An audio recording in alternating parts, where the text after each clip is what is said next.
लिए राहुल गांधी भारत से, संविधान से, नागरिकों से गद्दारी कर रहे हैं। अरे जब स्मृति ईरानी ब्रांड एम्बेसडर थी यूएसएड की और सिलेंडर लेकर यहां सड़कों पर प्रदर्शन करती थी, तो क्या यूएसएड करवा रहा था वो प्रदर्शन?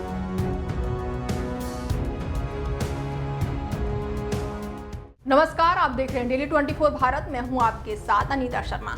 अमेरिका के राष्ट्रपति डोनाल्ड ट्रंप ने एक बहुत बड़ा खुलासा करते हुए कहा कि यूएसएड के जरिए मिलने वाले करोड़ों डॉलर्स का इस्तेमाल करके भारत में सरकार बदलने की कोशिश की गई। उन्होंने कहा कि यूएसएड के जरिए जो मदद भारत को दी जा रही थी उसमें दिखाया तो ये गया कि पैसा भारत में वोटर टर्नआउट बढ़ाने के लिए खर्च किया जाएगा, लेकिन इसका इस्तेमाल भारत के चुनाव को प्रभावित कराने के लिए किया गया। डोनाल्ड ट्रंप का ये बयान सामने आने के बाद से भारत में सियासत गर्मा गई और बीजेपी और कांग्रेस के नेता आमने सामने आ गए हैं। पहले आपको बताते हैं कि आखिर ये यूएसएड यानी कि United state for development assistance क्या है। बता दें कि इसका मकसद है लोकतंत्र, मानवाधिकार और प्रशासनिक सुधारों को बढ़ावा देना होता है। हालांकि इसे कई बार भू राजनीतिक रणनीति के रूप में भी देखा जाता है। 2024 में अमेरिका ने इस मद में 44.20 अरब डॉलर का बजट आवंटित किया था, जो कि उसके कुल बजट का 0.4% था। और अब करते हैं भारत की राजनीति की बात। बता दें कि ये मुद्दा 16 फरवरी के बाद से लगातार चर्चाओं में बना हुआ है, क्योंकि इसी तारीख को एलन मस्क ने कई देशों को दी जा रही करोड़ों रुपए की फंडिंग बंद कर दी और ये फंडिंग लोकतंत्र मजबूत कराने के नाम पर दी जाती थी। और इस रकम में से 21 मिलियन डॉलर यानी कि करीब 182 करोड़ रुपए भारत में भी भेजे गए।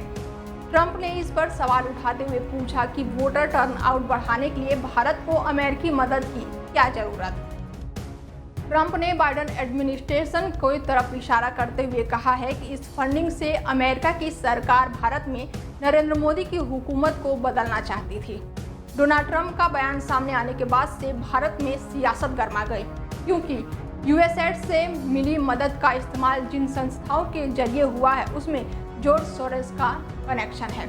जॉर्ज सोरोस कई बार भारत में नरेंद्र मोदी की सरकार को हटाने के लिए मुहिम चलाने का ऐलान कर चुके हैं। बड़ी बात यह है कि भारत में वोटर टर्नआउट बढ़ाने के नाम पर जब यूएसएड से जो पैसे मिला उसमें दावा किया गया कि भारत में दलित और पिछड़े वर्ग के वोटर्स वोटिंग में कम हिस्सा लेते हैं, इसीलिए इन तबकों तक पहुंचना और उन्हें वोटों के लिए प्रोत्साहित करने के लिए पैसों का इस्तेमाल होगा।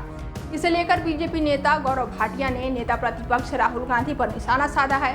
उन्होंने कहा है कि पीएम नरेंद्र मोदी को हराने के लिए राहुल गांधी ने भारत विरोधी ताकतों का इस्तेमाल किया है। क्या कुछ कहा है गौरव भाटिया ने, सुनिए जरा आप भी। भारत ने नरेंद्र मोदी जी के नेतृत्व में देखा है कैसे एक मजबूत, सशक्त, अटल नेतृत्व भारत को मिला है। यह राहुल गांधी को कतई पसंद नहीं है और मैं बड़ी जिम्मेदारी से कहता हूं, इसीलिए राहुल गांधी भारत से, संविधान से, नागरिकों से गद्दारी कर रहे हैं। तो वहीं कांग्रेस नेता पवन खेड़ा ने भी इस पर पलटवार किया और कहा कि बीजेपी नेता स्मृति ईरानी यूएसएड की ब्रांड एम्बेसडर थी।